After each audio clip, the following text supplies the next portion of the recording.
right. Hello, everybody, and welcome to episode 379 of Pixels and Ink, the official podcast of CG Magazine, where we take a critical eye to gaming, comics, tech, and media. I'm your host today, Chris DeHoog, and I'm joined by our editor-in-chief, Brendan Fry. Hello there. Dana Eileen. Hiya. Jordan Biordi. Hello. And conquering returning hero, Alex Hansiak. Welcome back to the show. I swear last time I was here, I couldn't see my own face, but it's cool. Happy to be here. It's a little different. Trying a new format out. I've remembered to mute myself, so there you go. This is good. Progress is made. Welcome to our third live broadcast as well. If you're joining us on Twitch or whatever other platforms. Sorry, yeah. Yeah, so we're going to dive into gaming news because, was there anything that happened this week? I don't know. No, nothing. Nothing really. Just been sleeping on it, really. A few trailers and Nintendo, I stuff. think. Small happened. There's always something about Nintendo. I saw at least one video game. There was one. One video and or game. The big news this week is that Microsoft is making moves to purchase Activision Blizzard for $68.7 billion. Basically pocket change. Nothing. Pocket change. Yeah. $1, Bob. Which I thought was really huge until I realized that, well, it is still huge, but it's like the Disney Fox deal was like 71 billion. So that's that in some context. So this is a huge earth-shattering paradigm shift for the gaming industry. If it's finalized, it's not, we should mention it's not done. Yeah, it still has to go through antitrust and all that stuff. How do we feel about this from a games perspective? No Monopoly fans, huh? No, yeah. I don't think it could be a good thing, but it also, there's a lot of questions still in play, and there's a lot of questions about if Microsoft can clean house and actually make it a place that people want to work at. And right now, no one really knows. Yeah. Bobby Kotick's still there, so he'll be there at least till the transition goes through. Yeah, so and even then, it's not really clear how it's going to work. say. But even if he leaves, he's going to earn almost $400 million as he leaves. So he's not going to walk away poor. Good for him. Great. Yeah, Great. he deserves it. Truthfully. He'd have to trip and fall and lose access to his Cayman accounts to walk out of that any poorer than he already is. I think unfortunately there's not many outcomes to the situation where he doesn't make out like a bandit one way or another. Yeah. So, there is that aspect of it. The whole like business side of it too just seems really like out of touch by Microsoft, like because everything that was going on with Activision, like aside from the few like sacrificial firings that happened, it's like it kind of sends the message that you can be a toxic company for years and years and years and still walk away with $6.8 billion. 68. 68. No lessons were learned that day. But you have to remember the fact that Microsoft bought it for the price it did because of the issues. The price went down to a point where Microsoft could buy it because of these. It would have been more. Exactly. I mean, not that Microsoft doesn't have the money to pay Microsoft $100 billion, probably has money. but in the business world, you want your shareholders to be happy and all that. It's just, it kind of feels like that old adage of like, oh, it's like the the company with all the problems, or like that boyfriend or girlfriend who's they're so trouble, let me fix them, and that that never works. Maybe it will work out well in this situation, but the thing that sort of jumped out at me from we're talking a games perspective is these Activision properties that might not have had games coming out and now have a chance. Like I think the Toys for Bob team was doing all Call of Duty recently. That was the announcement. People weren't happy with that, and Microsoft running the show, they'll have more people to work on it. In theory, Guitar Hero is a game I like. I'm sure Bobby Kotick mentioned in his interview that it might come back. So from a games perspective, I just loved Bobby Kotick's interview because even just like excerpts, it's just like, people ruined it for us. Like they too many people put these Toys to Life things out. I'm like, I wonder who did that. It must be really hard for you. Yeah. Skylanders made trillions of dollars, maybe billions, but we only made billions of dollars. They killed our cash cow. How dare they? Yeah. Toys for Life NFTs? How has that not happened yet? Or are they? Or were they the real NFTs Yeah. all along? Let's not No. give the industry any more ideas. But It's, are it's, there it's on a any- whiteboard somewhere in some executive office. Yeah. You just know it. So what I've seen a lot of just Question going marks. through like comments on Facebook and things like that is a lot of people getting pumped for World of Warcraft coming to consoles now. They're like, Coming it's to happening. Xbox It's coming exclusive. to Xbox. We're gonna be able to play with the controller. Life is good. I'm like, I don't know about anybody else that's ever played World of Warcraft, but I have so many keybinds and macros that it hurts. Oh yeah, no. And I don't know how I would survive on a controller. I would have to like mouse and keyboard from the couch, which Like- by the way is not a bad thing. Yeah. If we want to be like so hyper skeptical and like excited for the video games, like, you know, maybe we could see like Warcraft spin-offs, you know, StarCraft spin-offs, because remember Ghost was supposed to be a thing how many years ago? Hearthstone on Xbox, come on. Yeah, Hearthstone on Xbox. But you know me, ever the cynic, I can't be super excited about the prospect of video games on Xbox. A, because I don't want one, and B, because it's like, you know, it's this thing that bothers me, and it bothered me when they bought Bethesda, Okay. or you know, they bought like ZeniMax. It's like, Yeah, they you bought, know, you look at. I don't know. I think they bought Bethesda, or did they buy ZeniMax? I'm actually not I sure. think they what bought ZeniMax because ZeniMax owns Bethesda. What else does The parent ZeniMax do? I think they own a couple other game studios too. Didn't they own like THQ or some shit? No, Like, they did not. okay, I got my yeah. No. I thought they had other like holdings underneath them as well. Like Bethesda was just They like might. the big name one. I thought Bethesda Bethesda was the big name. is- Batman. Yeah, because Obsidian too, I think was part of ZeniMax. Nope. No, what am I getting? I don't know. You got 2 strikes. You got 1 more, Jordan. I'm just So. throwing out names. Yeah. I'm gonna go You're to just Google saying real things. quick, Batman. so like a fool. Who Oh, did you one find last guess? Owned or what? Huh? id. Let's go with id. id, I Arcane, know what we're talking about. Machine Games, Tango GameWorks, and ZeniMax Online. Chris Google's faster than the rest of us. Yeah. That's guns in the Are, West. so are there any Activision, long dormant Activision titles that you guys are like, I mean- here we go. This is the chance. There's a lot of Activision titles because remember they own all the old Atari game, like the early Atari stuff, like Pitfall. Yeah, but didn't Atari just come out with a new system? Well, I feel like Not Atari, but like the Activision was one of the big releases of Atari games back when the Atari 2600 was kind of a big console. So they have like, as I mentioned, Pitfall. I'm not sure. I I was don't gonna want say, to dude, Google. Like all the Sierra stuff. Like they own all like Space Quest, Police Quest, King's Quest. Do they? Because the Yeah. King's Quest game that came out not too long ago was published under an indie studio. But I believe let's find out what Unless King's Quest is right here on Activision's site, the Yeah. complete collection. okay, then unless if Activision owns the rights to the name Sierra, like I know the developing company was Everything- the Odd Gentleman. everything that was Sierra they own. Okay, So they own Blur. Caesar was that like the real time strategy game type thing. Interstate 76, King's Quest, The Lost Vikings, Overwatch. You know that one. What? Yeah. Singularity, the Tenchu games, Time Shift, all the Tony Hawk series, the I True know Crime people. Okay, series. you're just reading a list now. I know people are freaking out about Call of Duty. Yeah. Like Yeah. flipping right out. yeah. That's a big Phantasmagoria. thing. Well, see, there's an annoying thing too because Tenchu was a really good FromSoft like ninja game, and now Yeah. it's like, oh, you ever want to play it again? Buy an Xbox. Allegedly. To our son. Yeah, who knows? Well, mean, it's- but they said that with Bethesda, where they're like, oh, we're definitely not going to make Elder Scrolls console exclusive until they did. They Yeah, but- haven't said that one yet. Well, Phil Spencer has kind of been like, No, they yeah, said it's probably gonna Starfield be. is going to be exclusive. They haven't Yeah. said anything about. I know they said And I think Forspoken they'll- too is going to be. I think they'll console definitely pick and exclusive. choose with this one, right? And it's Yeah. like, do you spend $70 billion on Call of Duty to A, not have it exclusive on your, PC, but then Yeah. on the other side, do you spend that much and then, cut out PlayStation, cut out maybe Switch it comes to? Probably Yeah, not. you It's Look at it two different ways. Like they're gonna make money if it's on PlayStation Yeah. still. So do you want to alienate a big chunk of people and hope that they come over to your Xbox Mhm. or your PC?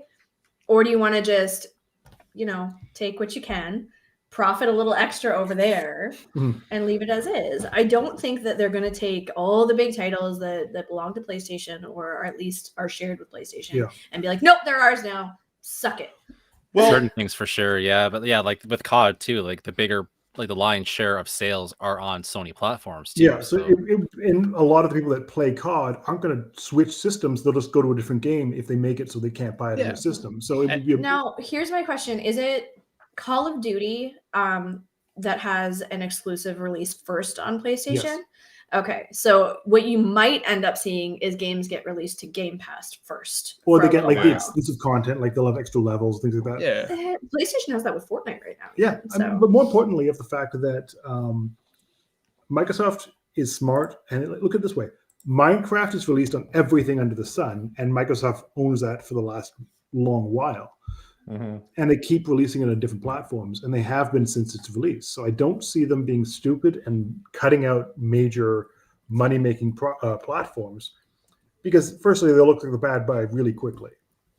Yeah, and Yeah. I guess the other side of the coin is you're looking at the Bethesda acquisition, and those are single player games most of the time. Yeah. I'm not sure about Starfield because I don't pay attention, but Overwatch 2 definitely gonna be multiplayer. You got Call of Duty definitely multiplayer, and whether you want to like cut down the player base too, like if you have crossplay in those things, you want to alienate it. I don't know.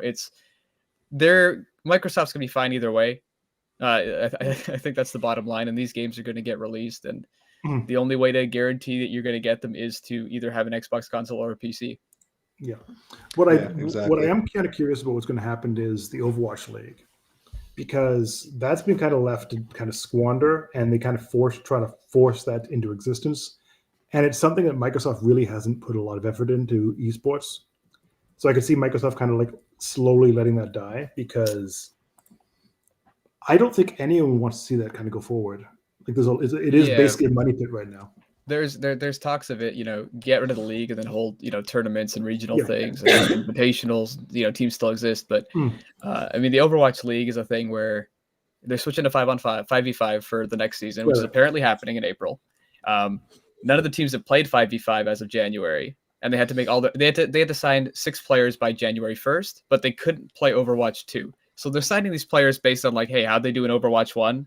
Who knows if those skills will carry over? Who knows what the balance is going to look like? So it's just such a strange situation that Activision has sort of created, and now Microsoft is taking over, which makes it even more nebulous. But apparently in April, we'll see Overwatch 2 being played by pros.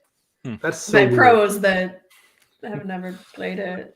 Yeah, Overwatch 2. I don't know. I'm gonna play it real hard right off the bat and be like, well, I'm a pro. I was Imagine the fundamentals are the same. But no, I've never played Overwatch. I'll say that before I say anything else. But playing games like World of Warcraft or any MMOs that I play, I know that season to season in those games or expansion to expansion, everything changes. So I can't imagine going from Overwatch to Overwatch 2 and just being like, this is fine. Yeah, and the players in Overwatch League are used to silly things changing on a dime and having to adapt. Like originally they had like no hero locks, where it was like you could have 5 Winstons or like 5-1 character, and then they had like, we're banning these characters. So the good players are going to stay good. It's just strange to be launching a new season where you don't know if your team's going to be like great, and it's just like, I don't know. But who knows? I mean, like I think Overwatch League is going to come out, and I think they might invest in it as a marketing tool for Overwatch and be like, hey, we have some Twitch drops for this. We're going to let you play it early, play the beta, because we don't know. That game seems like it's at least a year away at this point, because 2022 is like not happening. We know very little about the new. Like, are there going to be more characters? Are they going to change the gameplays? There's at least one more character, Brendan. They've shown her off. She's Canadian. Her name's Sojourn. Right, there's a new Toronto map, a new game mode, and a couple things here and there, but. Yeah, it's still a very weird situation, and I think Microsoft's and I did an article on the site this week about how Microsoft's inheriting a lot of problems, and I don't know what they're going to do with it all, because yes, Bobby Kotick might be leaving, but they're going to need to clean house. They're going to need to go through all the human resources, figure out who's reported who, and kind of go through everything. Also, Microsoft doesn't want to have a union-based development team, but all these studios are now wanting to unionize. So Microsoft's going to look like a real bad guy if it comes in like, nah, no unions. Yeah, and you Yeah. can't give unions to one of the people you own and not everyone. So it's Exactly. Mhm. I wish that we had somebody here that was like hardcore Xbox. Alex, I don't know your system of choice. per se. I just play. I don't know. I just play You games. just I ordered the Xbox fridge, but I don't Okay. have an Xbox because I was like, oh, gamer fridge, yeah. Right. Yeah. So That half It- counts. But no, Does it no, also flash lights? It Hey, does Alex, flash do you lights. have Yeah. any lights? No. Like I know out of the 5 of us, I'm probably the most Xbox dedicated, but I own it all. I think I have 4 different Switches at my house right now. It's a problem. So I'm not really that. I'm literally Fussy. using a Switch as a prop for my computer right now. You are. I am using an Echo Show 15 box. I But got Xbox remote. Is that? there you go. Does that count? Yeah. Yeah, like I'm probably the closest to like a dedicated Xbox fan, and I'm just kind of excited to see what happens. I Yeah. mean, we could go into the politics of it all, and that's a whole different story. But it's also interesting because I was looking at like I thought Microsoft was a bigger game company than Sony, but even after this purchase, it's still Tencent, Sony, then Microsoft. Yeah, Yeah. 10 cents. I was surprised by feel- that too. So how I thought Sony was big. I didn't think it was that big in gaming, but apparently it is the How- second biggest game entity in the Yep. world. I mean, I guess It's maybe insane. in terms of like subsidiaries, because I was initially It's studios, it's Yeah. publishers, because they own different publishing arms. They also own. Remember, they have a lot of mobile things that we don't think play. Was it Playism? No, Mm. Aniplex. They own Aniplex, which does a lot of those weird gotcha games in Japan. Oh yeah. Well, And the other you- thing is like what Activision. Sure, it's the games, but it's also you got Candy Crush, right? And you got Yeah, is King. it Zynga who Zynga. does Candy King. Crush? King. King. Oh yeah, Zynga was bought by Take Two. other time. Take Two bought Zynga. Yes. Oh, so many buys. Great. But yeah, Candy Crush is like. I mean, I haven't played it in 5 years, but I'm sure I definitely it's as did. much of a Some cash cow people as do. it was back then. It's still very Uh, popular with the boomer generation. for And we're sure, definitely yeah. going to see like Overwatch mobile. We're going to see World of Warcraft mobile, Mhm. or some sort of experiences where they're trying to take it, Mhm. put it on mobile, make it free to Yeah. play, and then Well, I mean, there's already Call of Duty Mobile in. It's available here, but it's also huge in Asia. oh yeah, Hmm. well and, Yeah. yeah, battle royale games. What is it? PUBG Mobile is just like the king of that genre, and it's just for some reason. But Yeah. Like to me, it was like Microsoft saw this house with a rotting foundation and said it's free real estate. Like Yeah. there's so many problems, not just in the like office culture, like all the scandals that have been going on, all the problems that have been coming to light recently, but like a lot of the franchises are kind of stagnating, for lack of a better Long in word. the Like, tooth, maybe. long in the tooth. Like Call of Duty is progressively getting lower and lower scores. It's still But the top that of the being sales said, I charts, think but Microsoft knows how to take a game and give it the time it needs. Activision, on the other hand, will try to churn that as many times as it can until it just makes no more money. yeah, I've been playing Halo Well- Infinite, and I can kind of disagree with that point, but 'cause that feels like Yeah. it needed more the time. and the multiplayer other is stuff. still very I've heard good. that too. Multiplayer is good, but it's like they launched without anything that made Yeah. it Halo. It's I But heard again, Yeah. like, the story is a and real people like mixed the single bag. player. Well, and it's the question of like that like old myth of the Blizzard like special sauce and the special That touch, is a and now big lie. well, and as we learn more about this company and allegations and harassment and all this, that's disappeared, and now it's like with Microsoft buying it, I don't think there never was this Yeah. idealistic or idyllic a Blizzard, but does a studio lose identity when it's also acquired, and is that a bad thing for Blizzard, whose identity right now is like holy heck, we're on fire Yeah. from the I inside mean, out? I think if you look at BioWare as an example, where people thought as they got purchased, the people that made the studios have left over the years. So yes, they had a special sauce, but if you look at Anthem in the case of BioWare, they rely on that kind of, we're this game with this studio. No matter what we do, it'll be fine. And that no longer works. And as you lose more and more talent that makes these games, I hate to say auteur, but something along those lines of where these people helped build these experiences and build the culture, good or bad. And as you lose that, you really lose the core of what makes the special sauce on these games. And when you're looking at when you're looking at Activision Blizzard, yes, a lot of the people that were kind of chief among the abusers were the ones that left, but those were also the people that headed up Diablo, they headed up Overwatch, they headed up. The Overwatch guy didn't do anything bad from what I know, but he did leave Blizzard. He left a couple months before the storm. Yeah, Jeff Kaplan saw the writing on the wall, I think, there. But you also people that a lot of those people left. So yes, they're all kind of on life support, making themselves work, but are they really the same thing? Other than the fact that it owns those IPs and it owns those franchises, how many people that made these things reality are still there? Yeah. Yeah. Sorry, Jordan. And I think for like Overwatch especially, which is going to like from 6v6 to 5v5, there's already things about like, will it feel like Overwatch because such a special thing was synchronicity between roles and you're getting rid of a tank, and it's like this is more of an arcadey and more like a brawly game now, so you're losing that. You're losing Jeff Kaplan, who's the visionary behind it all, basically, and you're losing a lot of people in it, and there's this stuff going on. So I don't know. Like, I think Guitar Hero, if it comes back, will be fine because it's like put music, put notes. It's enjoyable. Oh my God, what music would come out if Guitar Hero came out right now?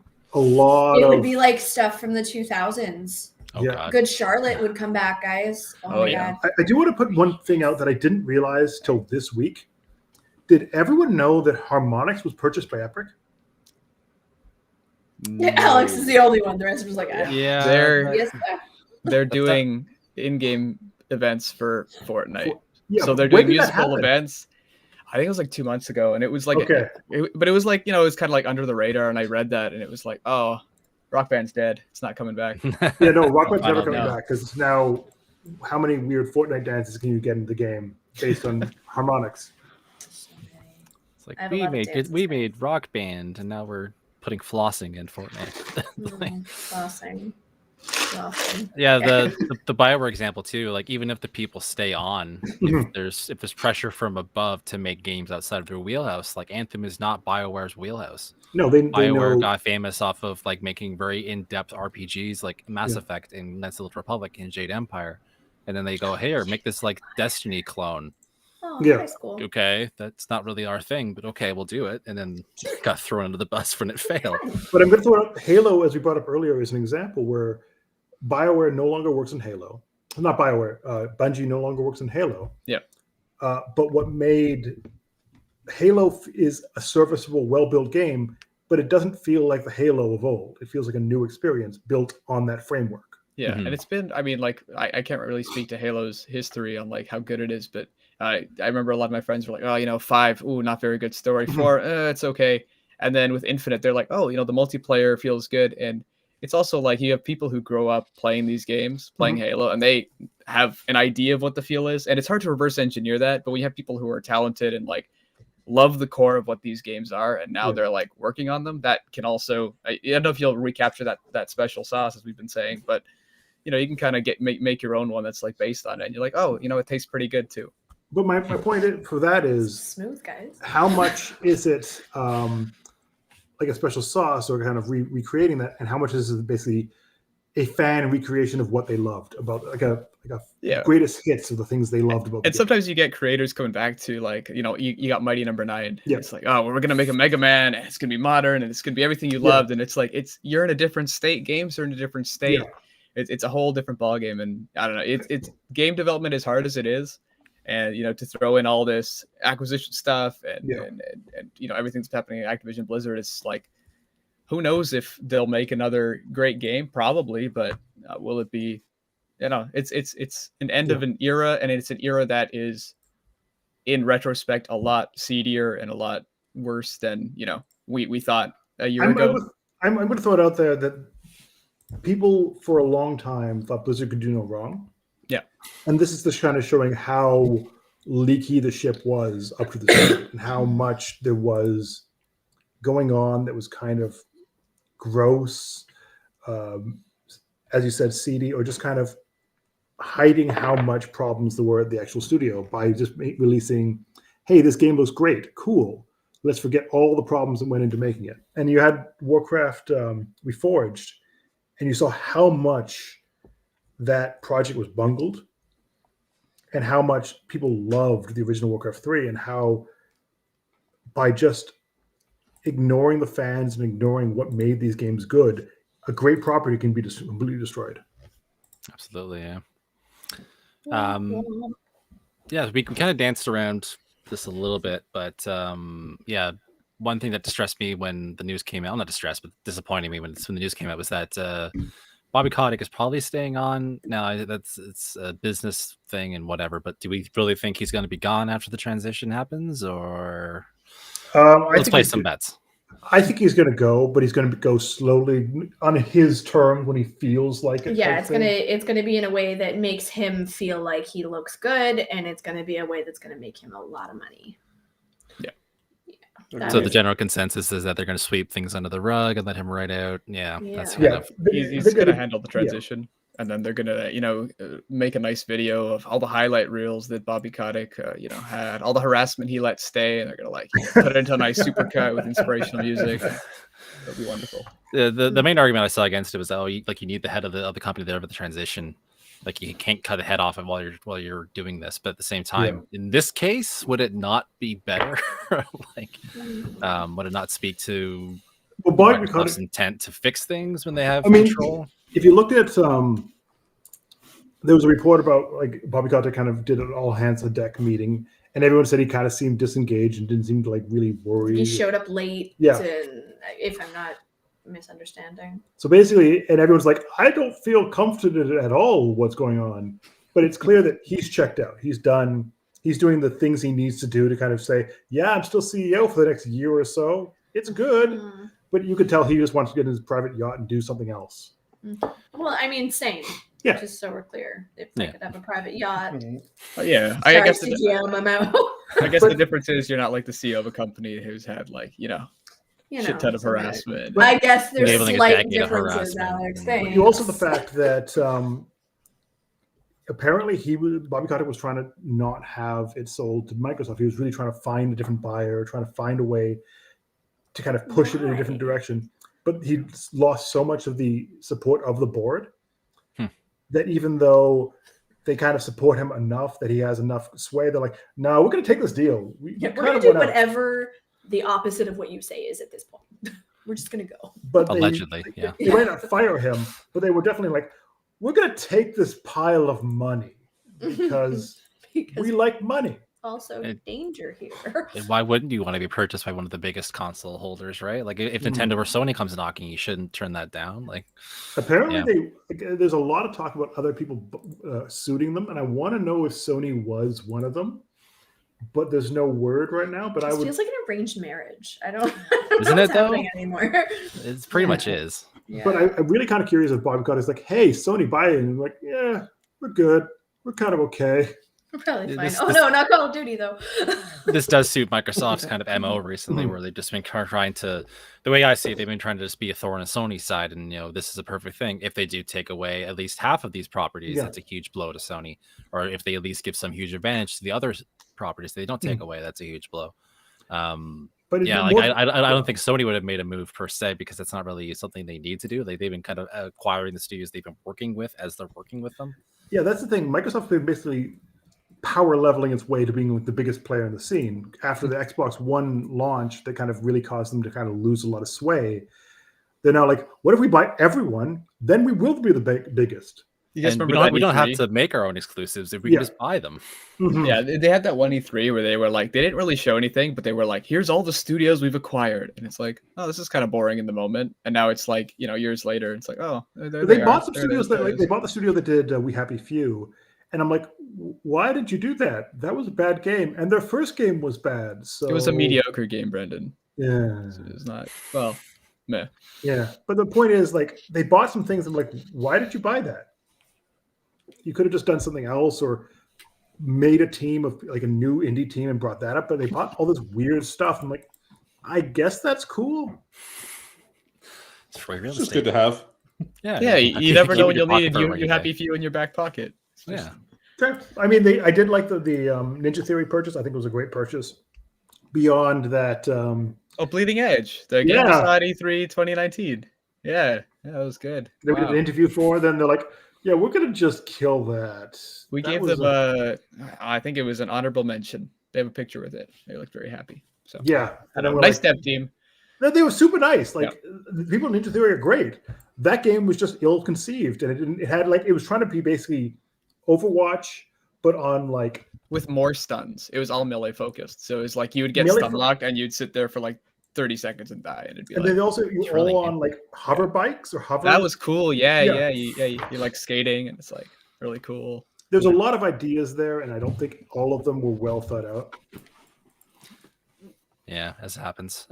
Yeah, this also kind of brings me to the point I wanted to bring up is that a lot of people are talking about like how Sony can respond to this, but Mhm. do they need to? I mean, they took a huge stock hit the day after, but like, there's a disconnect. There is a disconnect between investors and what they see and Yeah. like the actual business of it, right? Like the gamers don't care about certain things the investors care about. So like, does Sony need to like snap something up, or What are is they going to say? It's fine, guys. Everything's going to be fine. It's fine. I think It's fine. Sony is going to have to purchase some studios. It's going to Microsoft. have to. But hasn't that been? Yeah. Yes, it's going to buy. As much as- This is the long game. Oh, I just pulled there's always a bigger fish. This is the roundabout. They've just been lurking, just waiting. I think they're going to buy some like indie studios, or they're going to buy a lot of mid-tier studios and kind of try to build up their roster. They have, as I said, they are the second largest in the world, but they can always be bigger. True. Yeah, there was a tweet going around about like remaining independent companies that could be snapped up, like your Square Enix. I don't think Square Enix. I think Square Enix is a little. I mean, then again, I said that about Activision Blizzard, but Doesn't get much bigger than them. Like that's one of the biggest conglomerates. But yeah, no, there's a post going around, and like half the list was like Japanese studios. Now I don't see Konami. I can see Microsoft. them do Konami. But then again, I also can't see Microsoft actually successfully moving on any of the Japanese companies because there's a bit of like a social Yeah, stigma around having that's- like a Japanese that- studio owned by an American company. Yeah, that's the biggest problem. I think Sony could do it. I don't know if Microsoft could. I think Sony could come in with a much lower bid and still make it happen. And I think Microsoft would have to put a lot of dollars on the table to make it happen. I don't think Microsoft's going to do any big purchases, at least for a year or two, because this is this is probably using a lot of their war chest to kind of get this going. Yeah, I mean, and I just don't see that Sony needs to make a huge move because these things are going to at least remain multi-platform. Like a lot of the business will remain multi-platform just inherently by having those Japanese students remain independent, right? Like so long as Square I could Enix and see- Sega and Konami are not Konami because they're only doing pachinko machines, but I could see Sony doing a movie on Konami. That's one I could see. Sony that'd be a slam dunk, I would think, because then if you can bring back those licenses they're sitting on. Mhm. Speaking of dormant licenses, Silent Hill and Castlevania and all Silent the Hill, other things Konami's holding on to. Castlevania. You have Zoe, Zone of the Enders. You have a lot Oh, of right, yeah. you have a lot of titles that Konami's sitting on that they're doing nothing with. Bomberman, I think, is Konami, isn't it? Yep. Was it? Oh, Hudson Soft was doing it at one point. I thought. Hudson Anyways. Soft was doing it, and Konami I think bought ended up buying Hudson Yeah. Soft, or they acquired the license. Yeah, because the Super Bomberman R that launched on the Switch was a Konami title. Um, The And Metal that Gear shitty series? arcade like pachinko thing with the sexy anime girls that was like quote unquote Bomberman. That Don't was forget about weird. eFootball. It's a great game. yeah. Saw some screenshots from that going around. People talking about all this. Contra, Frogger. Contra. Yep. Frogger, let- that's what we need. Plus, let's not forget that Sony's on good terms with Kojima. Yeah, who they is are. behind a lot of these big franchises. So you could potentially see a Metal Gear Solid revival with Kojima You could. if yeah. Sony was to do that. If Kojima So would ever go back to Metal Gear Solid now, I don't know. it's yeah. I could see him giving his blessing to someone else doing it, just not at Konami. Yeah, if Sony absorbed Konami and like made it like its own thing or like changed things around in there, I could see maybe Kojima coming back if certain aggravating factors Yeah. were removed. I'm sure they could persuade him with big sacks full of cash. The only other one I could see beyond that would be Square or Sega. Yeah, Sega too could use the boost. Square Enix is doing pretty well for itself, but again, I mean, to be that's fair, the perfect it's pairing. weird because Sega's working really tightly with Microsoft because Relic did their latest Age of Empires game, and that's owned by Sega. And Total War is owned by Sega too. Yeah. I think Sega's doing fine on its own, though. Realistically, they have enough strong properties to not necessarily need to be like purchased by anybody. Like they could still like again, like how many bad Sonic games have they put out and still not really felt the hit from it? You know, like I mean, they earn a lot of money, but they are not at the level of an Activision. So if Sony wants to buy someone just to increase their roster, Sega, Konami, or Square would be the ones I'd go for if I were them. Progenitor on Twitch says no Capcom. Capcom's another one, Capcom's yeah. the bigger out of the Japanese companies. Capcom's the biggest right now. so they might be the ones in better position to do some shopping. Yeah. Because Capcom has all the Resident Evil franchises. It has all the Mega Man. Street Fighter. I thought you said Lego Man. Yeah, Like, Lego what? Man. I need Little to play Lego this. Man. But then again, Konami is also kind of the most siloed of the companies. Like it has a lot of properties, but they're all kind of its own thing, and they have a very unique look to them. Yu-Gi-Oh is huge for them though, right? Yeah, no, They do that's Yu-Gi-Oh games? Konami. Yeah. Yu-Gi-Oh's Mhm. Konami. Yeah. I know so much. Yeah, actually, it was Jeff Keighley who like tweeted this list out. But the other big game companies that could be acquired: EA, Take-Two, Nexon, Take-Two Bandai I don't Namco, see. Embracer. Yeah, Bracer would be big, but that's a massive company. I can't In a see. better world, I think we would have less companies controlling more, especially the gaming sphere. And like, you know, they're still going through antitrust thing, which I mean, they'll get through that. But it's just like, if this ends up being like, you know that game of rock paper scissors where you're playing in your class and like, if you beat No one someone, chooses then gun. they join you. Yeah, and then, well, don't bring a gun. Never mind. They That's join you, and not at the end, bad. it's like 20 people on 20 people, rock paper Yeah. scissors. I hope we don't get that in the game industry, but it I looks could- like that's where we're going to. I mean, eventually. Embracer Group already owns a lot of stuff. They own THQ, they own Deep Silver, they own what else do they own? They own a lot. Too much. And Take-Two just bought Zynga, so I don't see them doing anything right now. EA, Take-Two and Embracer have been snapping up stuff left, right, and center the last couple of years. yeah, So yeah, EA is just kind of sitting pretty because they are one of the biggest gaming companies right now. They were or are as big as Activision or a bit bigger. They have FIFA. That's Yeah. that's all you need to say. Oh, they might be losing that, right? They might be losing that property. Oh yeah, I thought they were losing the rights to teams, but not Maybe that's FIFA. right. Yeah. Licenses and yeah. But out of the ones that are probably not as big as those, I think Capcom is the biggest out of the ones, and I don't know what they're going to do with that. Well, of Jeff's list, the only one that makes any sense to me for Microsoft, and again, to Alex's point, we definitely should not be seeing any more monopolization, but let's face it, it's going to keep happening. Ubisoft, actually, I could see Microsoft doing that. Speaking of like Ubisoft's buildings been that are fighting- on fire and free but real Ubisoft's estate. been fighting being purchased for a long time. Like Vivendi was trying to purchase Ubisoft for a while, and they were going. that into was a it. couple of years ago. Yeah. That recently. So I don't. Ubisoft's fighting getting taken over by anyone. They want to stay independent. So Yeah. they're the ones right now that I think are hardest because the owners control so much of the shares. Mhm. EA, I think the same thing. Square or one of the Japanese companies, I think it'd be a lot less work because if Sony bought it, a lot less antitrust stuff to go through to make it happen. Yeah, there's not a lot there for like Microsoft's market and Square though either. Like with all the JRPGs that they do, it's just that's never been a thing for Xbox. So if they were to snap that up, it seems like Square would be really resistant to that because there's no prospect for them. There's no market share there. They've been doing some token releases for Xbox systems, but I really don't think that's any market they're really that invested in. Sure, but if they bought Square Enix, they'd be invested in it. So you know, Well, it's that's the easy fix. You just buy Square Enix and suddenly you can do whatever. And then you buy Nintendo and you're great. I don't know. It's just Oh, so suddenly we do JRPGs now. Yeah. money solves all problems. It doesn't. Yeah, it doesn't create any. It's just And it keep gets buying them Dana a yacht. We discussed this. Yeah, gets Dana a yacht. That is, that's a priority. I would say an ethical yacht, but I don't know billionaires and anyway. But here's one thing I want to just point out, just quickly, just to kind of be all political for a second. Oh, good. The cost So this goes well. of the cost that cost Microsoft to buy Activision is more than the value you need to solve world hunger. I don't want to solve world hunger. I want to play video games. Okay. fair enough. Yeah. There you go. While I have a snack. What? I'm Yeah, sorry. that's- yeah, I went yeah. Too far. Yeah, that does put it in perspective, doesn't it? That can Yeah. go very Just far in a throw lot that of out other there for a areas. second.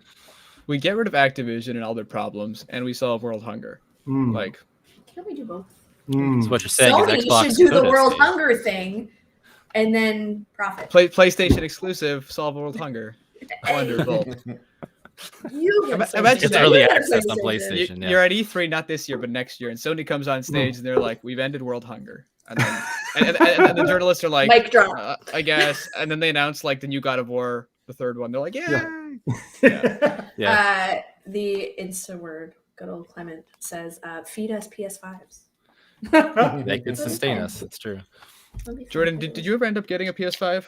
That saga was No. heartbreaking. Well, I guess No. it still is. If it makes you Yes, feel any it's better, I played 2 games on it. So Yeah, I don't. I mean, I got a chance to play a PS5, which was cool. I pretty much played like in a weekend. I played all of Astro's Playroom, and I really loved it. Nice. Yeah, no, my currently my money has had to be redirected in a lot of interesting ways. Adulting is the biggest enemy of video gaming. Yeah. Jordan just Whoa. bought like 100 PS4s. That's what. He Profits. Yeah. Did you see? I have I wanted to bring PS up quickly, 100. Sony is increasing production of the PS4s. And Good for them. Xbox is Cool. Stopping production of the Xbox Ones. Well, because they can't make enough PS5s, they're like, well, we'll do that instead. Yeah, $1 two PS4s is about the same as a PS5. So No, you're What's that old saying? A PS4 in the bush is worth a PS5 in the just hand. 2 in the hand, yeah.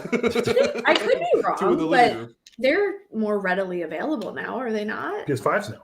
No? I mean, They were before Christmas. Yeah, but Chris was Sony telling went me so that. hard that I really don't think they're going to be pushing out too many more into Really? stores.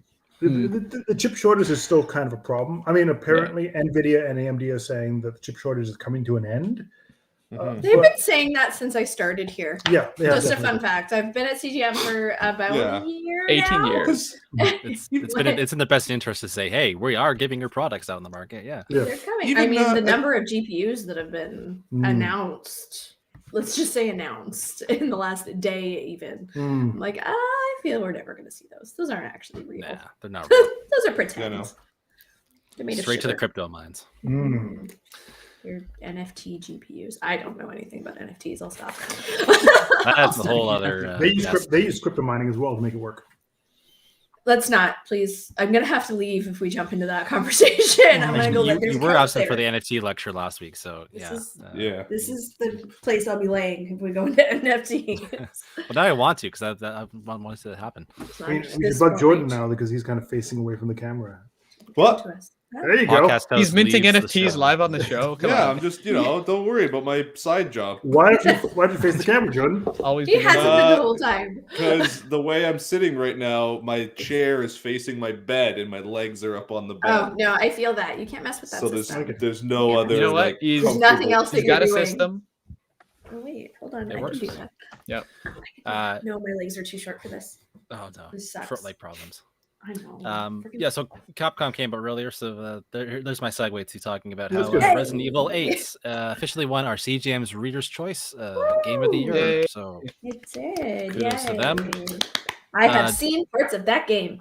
I have We did. seen the tall woman Yes, She's I've seen very a cool. lot of her. that everyone wants to be stepped on by. Actually, that Well, was Ian- one of my early news stories at Mm. CGM. Was Aw. writing about her because I'm like, I feel like I'm Mm. the only one that can write about her and not have it look like I'm just talking about some hot girl. Tall For lady the with record, internet I thirsty. talked about some hot girl. She's beautiful.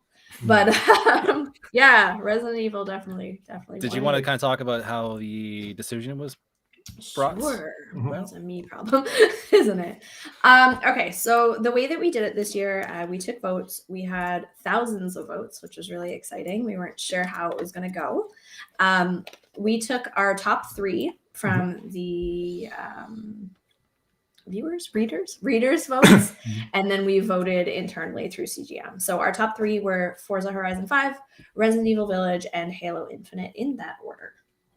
Forza actually technically won the viewer vote. But between CGM, it came out with overwhelmingly by Resident Evil on top. So good times. It's that tall lady helps you get to the top of the pile. That's what it was. oh yeah. I'm still kind of shook because I haven't played the game. Mhm. I am still shook that she is a very small part of the game, but she was their Yep. entire marketing. Yeah, she's only like campaign. about 2 hours in the game. Well, She's there you literally go. like the Maybe first, in like a the first lifetime boss. in the Yeah, memes. it's a short game. She does a lot with little time. Like, I think Yeah. she's like Yeah. 10% of the game. She is Then she's efficient. gone and you don't see her ever again. Yeah. Oh, Well, Jordan. Halo got robbed, but we're not here Yeah. to talk about that. Well, so did Sorry, Metroid Prime or Metroid Mm-hmm. Prime. Yeah, you don't even know what game. No, Jordan voted for Animal Crossing for another year. I did. Yeah, 3 it's years the in right a row. yeah. Wasn't on the ballot, but 3 consecutive years. But if enough people write it in, Hmm. There It's you go. true. It Uh, becomes. let's go Nook. Clement says, join for the tall vampire lady and stay for the Duke. I'm going to That's assume fair. people that have played the game knows what that means. Yeah, the weird Oh, yeah. large man that Dude. likes giving you stuff. Is there a large man that gives you? He's got nope, I'm no, gonna- Is it candy? Does he have a van? He has a trailer, a wagon. That's not better. Yeah, he's That's got a not wagon. better. Did He's Metroid just like Prime he's like when- the merchant from 4. He just shows Yeah. up and he's like, "What are you?" They know each buying?" other. Oh. Yeah, so yeah, they do. They Right. reference them at one, or he references them at one point. Progenitor asks, sorry, I don't know how to say your Twitch name. Is it the Insta word? I'm getting Yes. yelled at for Yeah, giving it's up. the I don't Insta know word. why. I read Insta World every time I see it. That's So I fair. gave up and I gave away a secret identity. Well, Progenitor asks, did Metroid Prime win Game of the Year when it came out? I don't even know when it came out. It would not have No. because we were not CGM didn't exist. Yeah, then. but like other games of the it won year. a game of the year. I'm sure it won At a some game. point. It did. Yeah. And you know, by the power vested in me by 5 people here, we're giving it a retroactive game of the year. There you Are go. we? Metroid Okay. Prime for the year it came out. So I'm gonna give it it. to Okay. Fusion. Whatever year that was. a lot of it awards. wins. Good job. Yep. You get a sticker. We'll make you a little badge. It'll be Mm. fine. Actually, IGN gave it the best GameCube game of the There you year. go. So Yeah, that was a while ago. That was like 2017. GameCube. 20 years ago. Pikmin. Yeah. I don't 2003. know if my brother is still watching, 2025. but every time I think of the GameCube, I think 2001. of Pikmin and I think of my brother.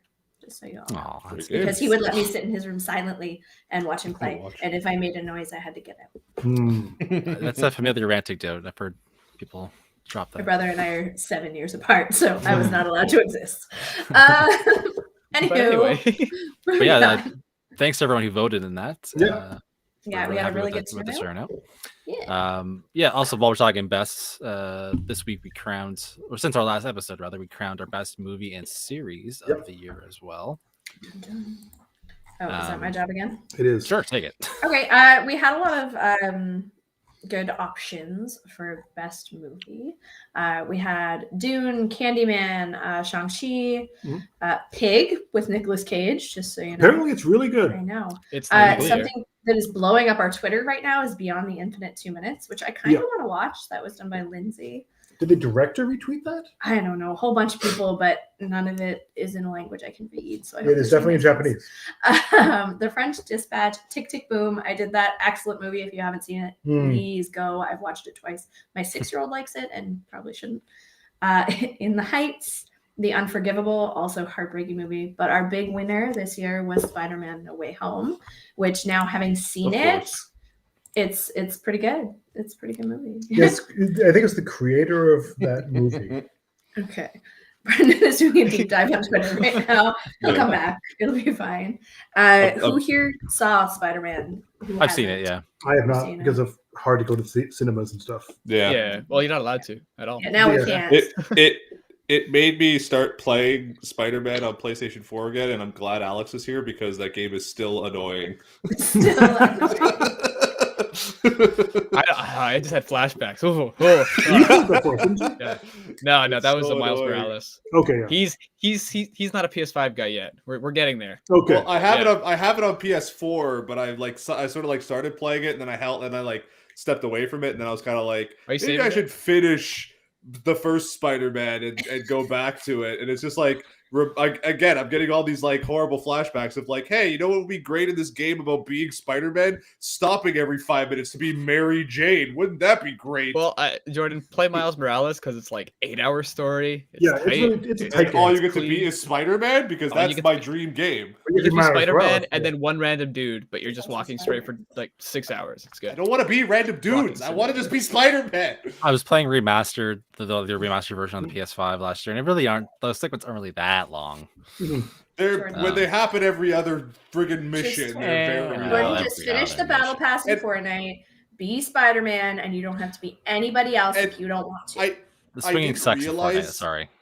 because I guess I didn't see that many people talking about the fact that it pulls a like prototype and like halfway to the game just like fills the entirety of New York with people with like sniper rifles and rocket launchers. So it's like, hey, here's the one like really fun mechanic we built the whole game around. Wouldn't it be great if we like interrupted that every 5 seconds and made it a nightmare? Like that's great.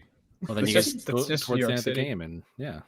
I hate it. And Even why so. are they all? It's supposed to be like a week or something after they all break out of prison. Why are they all still wearing orange jumpsuits? You don't think one of them would have got a new pair of clothes? when you find your style, you stick Yeah, with it. You when you hold just- on. when to you it. look good in Stockholm You order. know Syndrome what really for grinds clothes. my gears?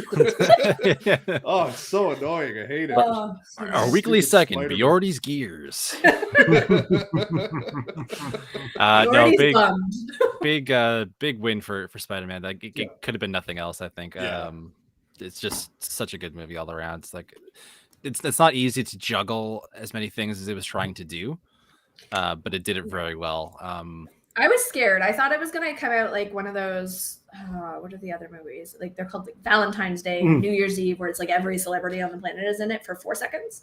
I thought that was what was gonna happen. I was really impressed to see. I'm gonna go no spoilers here, Mhm. but I was really impressed to see that it wasn't just a jumble of flashes of things. Yeah, See, no. now I There want to was a see the real- MCU actually do one of those movies. Like no one's like, it's just all the characters out of their suits celebrating some Hallmark calendar. They're getting holiday. together for Thanksgiving. Yeah, no, it's They all Disney learn Plus for special. Christmas. MCU's Arbor Day. There you go. The other one that we have that came out was Best Series of 2021. So whether it's streaming, TV, all that good stuff. Our list this year consisted of The Witcher Season 2, Mhm. Masters of the Universe Revelation, The Beatles Get Back, Dexter, New Blood, Dope Sick, To be fair, that's barely English anyways. I'm doing okay. Dr. Death, Behind, why am I in charge of anything today? Behind the Attraction, Loki, The Mighty Ducks Game Changers. I don't want to talk about it. It was good. And our winner was Arcane. Yay! I am not an anime fan myself. It's Nothing not anime. against it. It's by my French studio. Actually. Okay, animation fan. Yeah, it's like I'm 3 gonna ish. French. let this up to you guys. It's I think it's anime. really. I think it's neat because it is like it's half done or partially done hand drawn and partially done 3D. Yeah. And they blend the styles really well together. I just didn't care enough about League of Legends to like be watch it. fair, And I've heard I don't either. But Yeah. they make it. yeah, that's the thing. I've heard that it's like really good even if you don't know It anything is. about Yeah. League of Legends. I mean, so I was just like depressing as hell, and some of the scenes are just like gut wrenching the way they do it. Like there's some aspects that they just say, "Oh, there's no way they're gonna do that." No, they definitely did that. They did that thing. Yeah. Okay. Yeah. mhm. Okay. Yeah. Mental found- illness is being tackled. Sure. Why not? Thanks, Riot. But I found the I found the faces to be a little ugly at first, but then as soon as Yeah. you get any sort of like water or lighting Mm. or like the effects in this in the show in terms of like sweat on people's foreheads was Yeah. just like it really like elevated the animation. The story's a really good one too. So I mean, some of the violence and some of the blood effects and things like that really do feel a lot realer than I was hoping for from an animated thing. Yeah. Like episode 3 has some moments that it's like, oh, that happened. Okay. That was much more graphic than I was expecting. Cool. that's definitely the episode that made me keep going. Right, the first Yeah. two I was like, oh, you know, it's fine. I'm like, I don't know, not really attached to this. And then after the third one, it was like, oh, this is a really cool piece of animation. That And I liked how they did it. They had like kind of every 3 episodes, a major thing happened. They kind of pushed it forward. So you had the first 3 that kind of was the first arc, and it ends in a kind of a horrific scene. Then you have the next set of 3, and that ends in a really weird way. And then the final 3 kind of just push it all the way up. rule of thirds. There you go. Yeah, and again, this was like seeing how this launched to such like immense traction. Yeah. This was kind of a giveaway. Like, I mean, Yeah. that all being said, I watch them like maybe I'll get into League of Legends. Then I look at League of Legends. Nah, I'm good. nah. No, I don't no. need to do that. You don't need that toxicity in your life. They have that. They have the other Wild Rift game or something, right? No, they have Valorant, and I thought, oh, maybe Valorant's in the same universe because it has a similar art style. Not connected universes at all. No. Valorant's a slightly less toxic version of CS:GO, but it's got that CS:GO in it. It's got it in there. So Ugh. Take it. do what you will. All right. All right. Well, some other stuff coming out today. Actually, there's a lot of big games coming out. Mhm. Elden Ring, Pokemon Legends Arceus is out next week, which means that we're starting to see leaks come out for these things. Yes. Pokemon especially has been like a leak. Civ. Just there's some definite holes in the wheelbarrow here, because there's a lot of leaks that came out before Brilliant Diamond and Shining Pearl came out. Someone physically had the game in their I mean, hands. right now, somehow. I think in Mexico, they just shipped it to people. So is that where the Yeah. Oh wow, But then okay. it's not really a leak at that point if it's It's just okay there. Apparently, some like stores in I think it's Mexico or other parts of South America literally just ship the game to random people. They're like, I guess I got the game 2 weeks early. Cool. That seems nice. Yeah, less of a we- leak than a cool. dam busting. Yeah.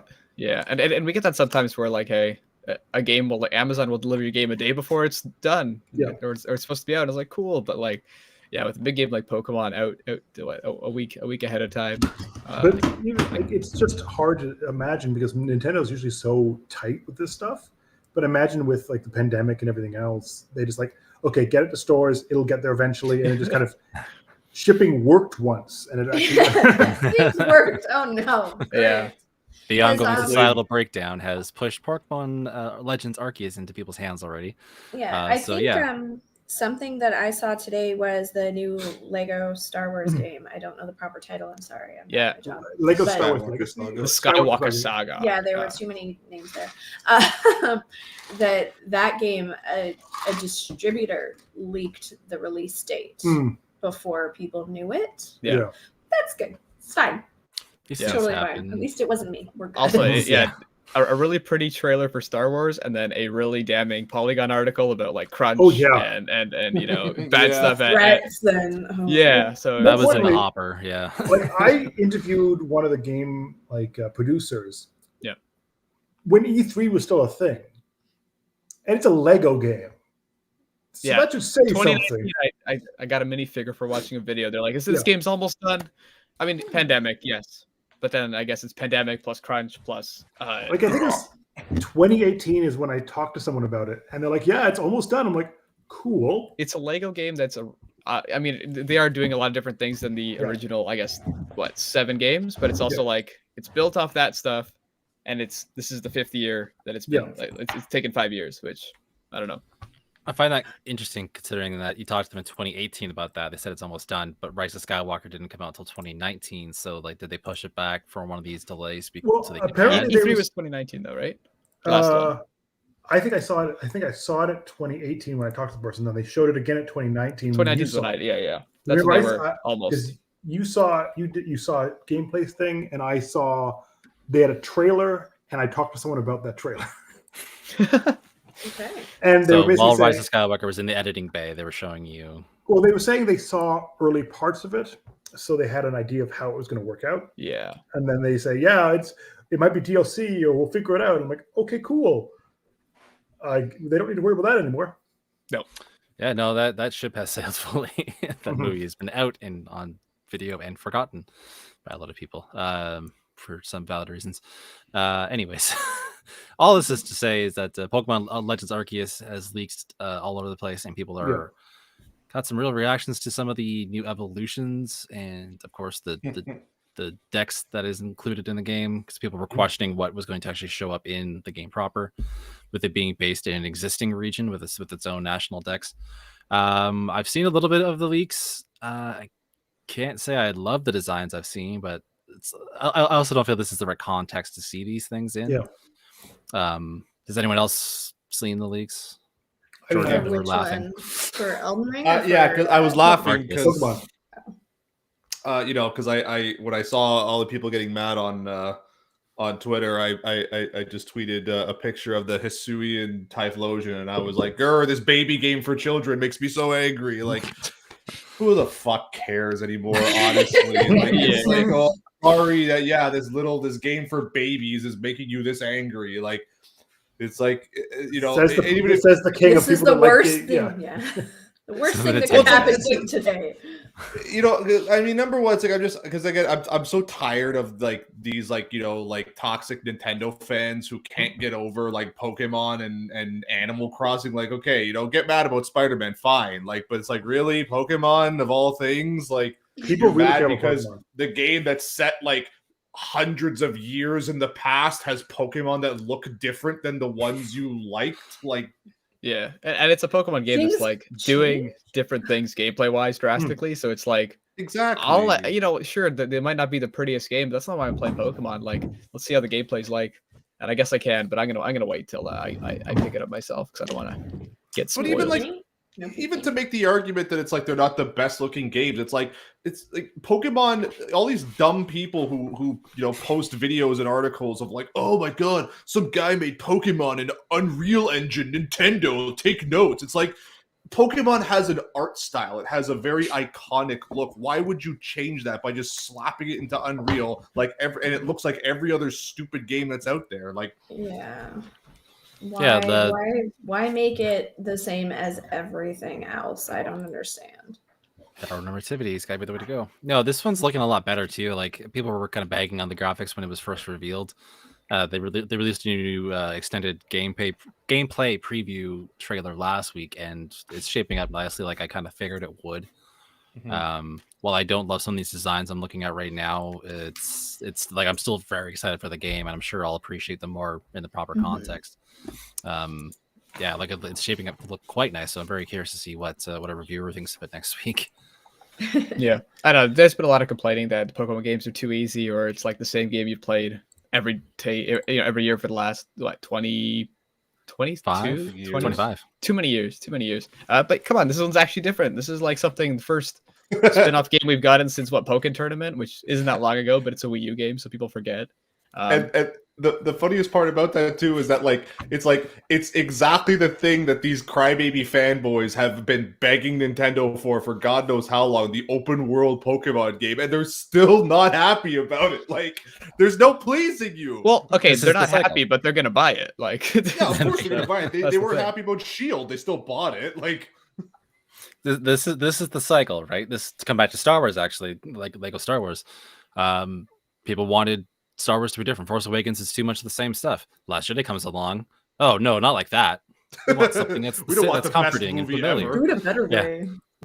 Yeah, no, but not like that. And then Rise of Skywalker is like, what do I do? Do I play it safe? Do I do the? we just have to be the worst, I guess. We let's went play too it far in safe one direction. and also go too far in every direction. Do we go too far? Do we play it safe, or do we just let J.J. Abrams make an Indiana Jones movie? Why not? Let's go the third route. Oh my. Let's bring back Palpatine. Everyone loved him the most. Somehow we'll bring him back. Ruin everything. He returned. Speaking of Oscar Isaac, actually, this week we got our first look at Marvel's Moon Knight series. Moon Knight's kind of like a deep pull from the Marvel catalog, kind of thing, the same vein as like Guardians of the Galaxy, where it's like this isn't something that the mainstream people know about, but like comic fans are very excited for. So what did you guys think of the trailer? Did you guys catch it? Is he a mummy?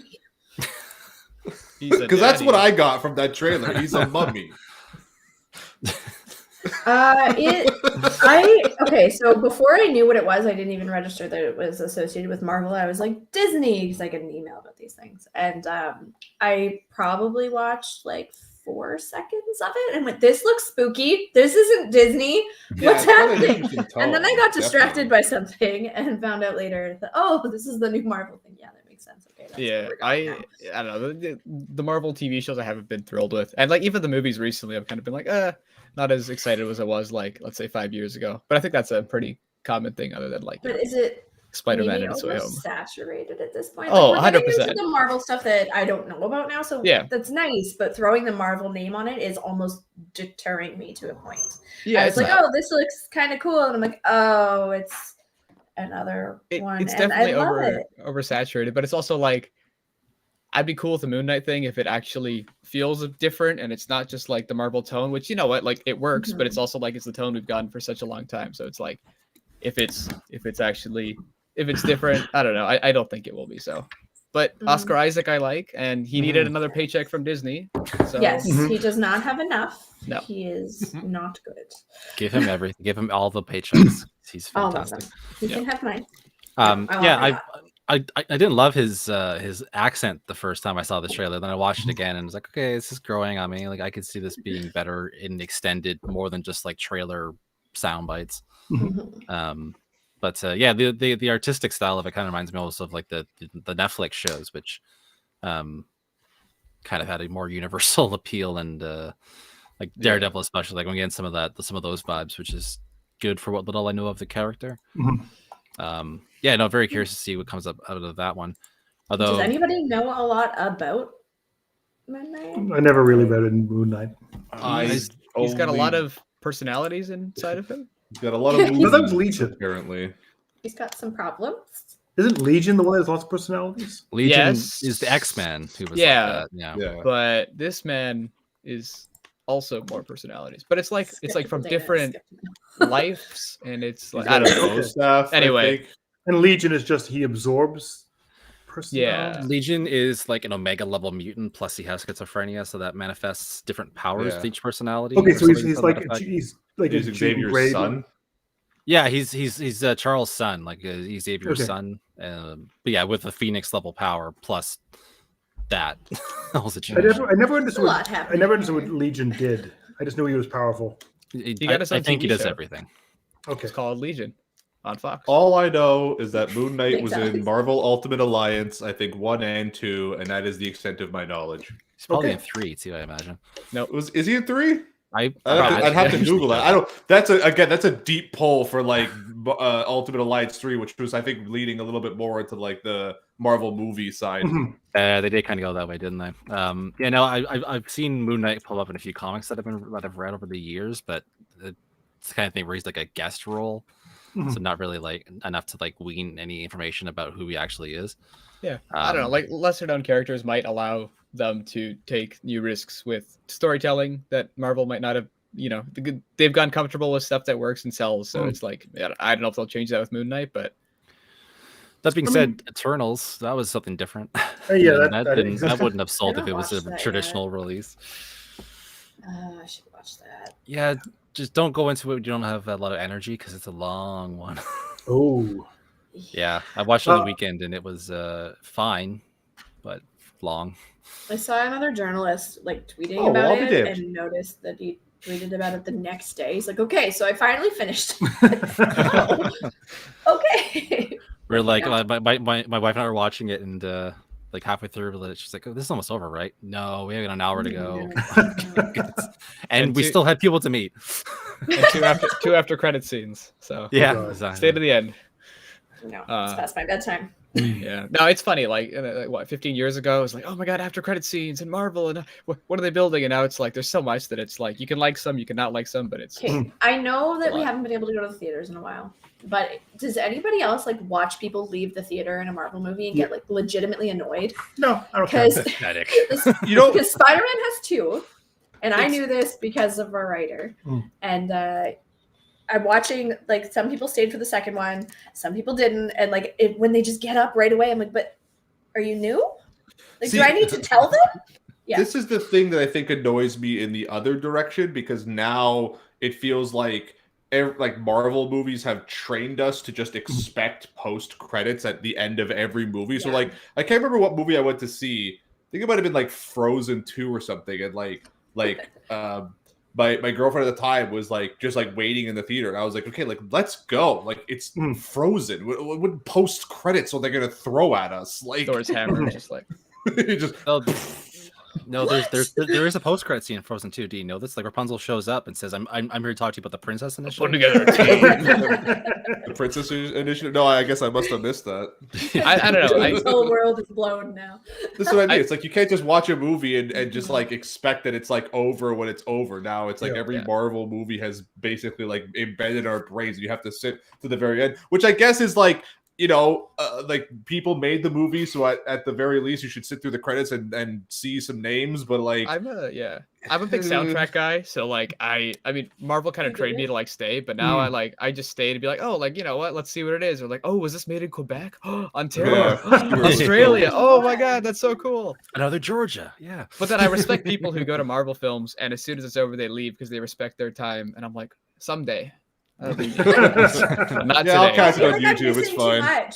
Uh, Like I say the lights come on and I'm still like, no, you can't. and if you ever come miss back it, just up check out anymore. cgmagonline.com because we'll fill you Yeah. in on all Yeah, that. but there's always Maybe. someone putting it on YouTube as well too. If And we like stay Oh, yeah, Exactly, that's you'll it. catch it somewhere. some TikTok shaky hand now. cam of someone. You can have it on your phone by the time you get to the car.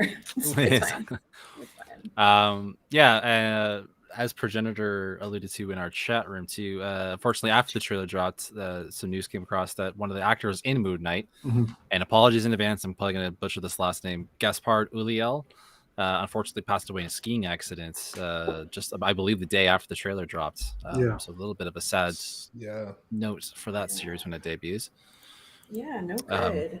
Did any of you catch him in the Hannibal series? I mean, I watched Hannibal, so I definitely have. I just don't remember who he was in the series. Let's go find out. Watch me Google slower than Chris, everyone. I know Progenitor in the chat knew who he was right away. I did not.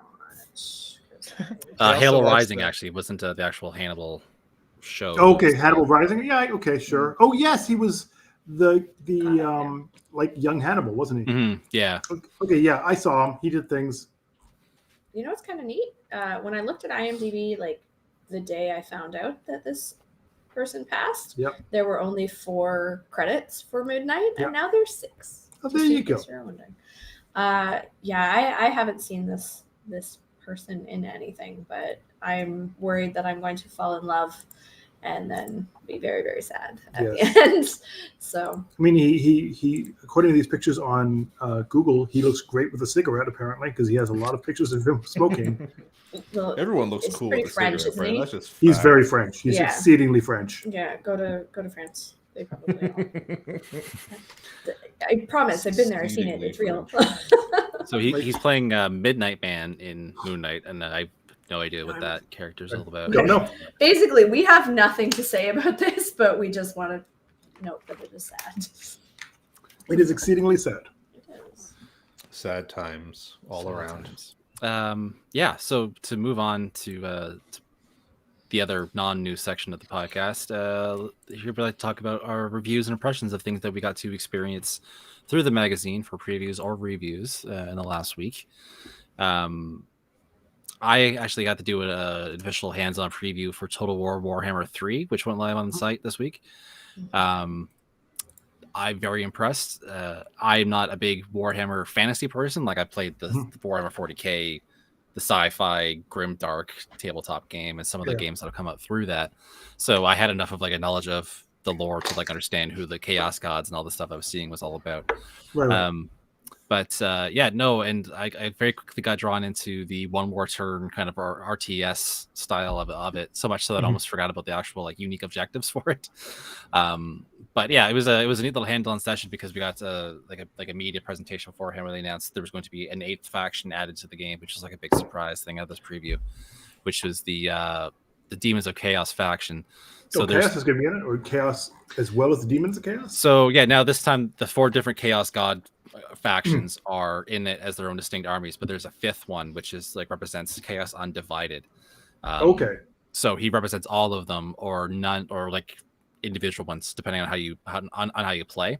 So you can choose to dedicate settlements that you make to, say, Khorne, the Blood God, the really violent god of combat in the Warhammer universe.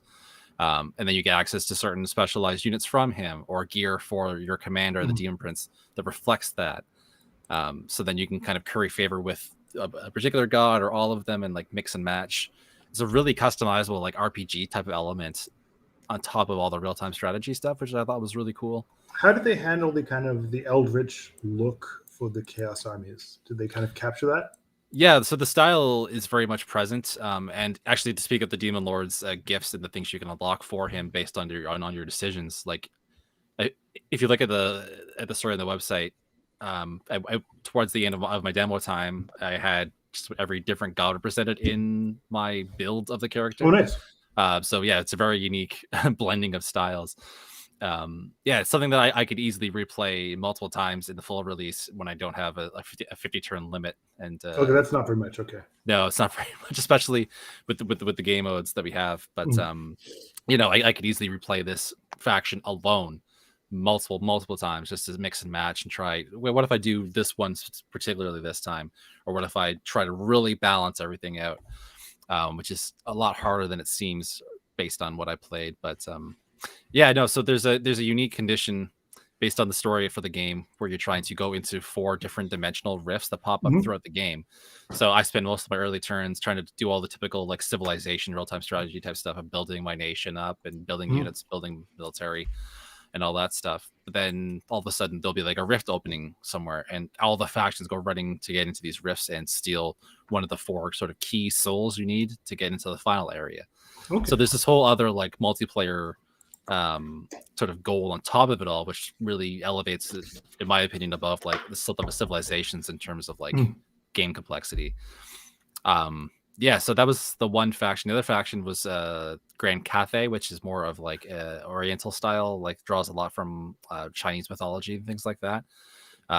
They're keepers of this, basically a stand-in for the Great Wall of China. That's the best way I can describe it. Yeah, so and they have their own cultural sort of mechanics, like so they don't have the Chaos God customization. Obviously, they have this this caravan mechanic where you can send caravans across the game map. To do diplomatic stuff, make money, raise resources, stuff like that.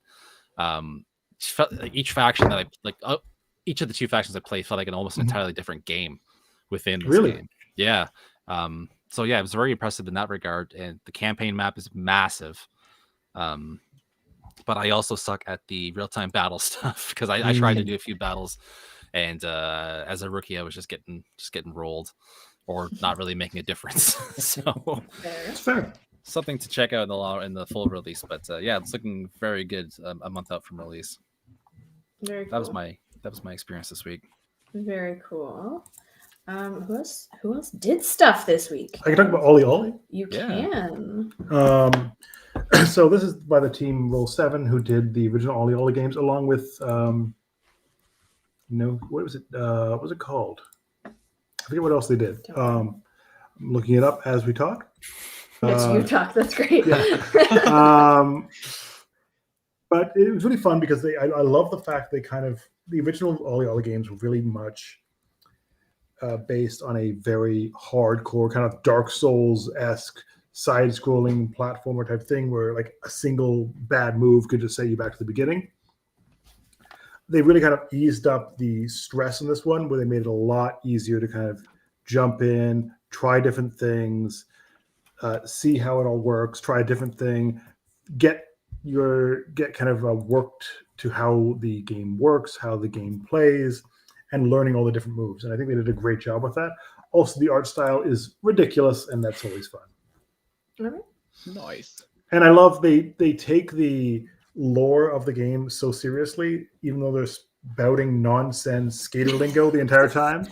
They're like, you must become the wizard of skating, so you can communicate with the skate gods and make sure that everyone on this in this area can communicate and work and become the greatest skaters. I'm like, this is complete and utter nonsense, but I love it. There you go. Not a hero. That was the other game. The Chaos Gods of skateboarding.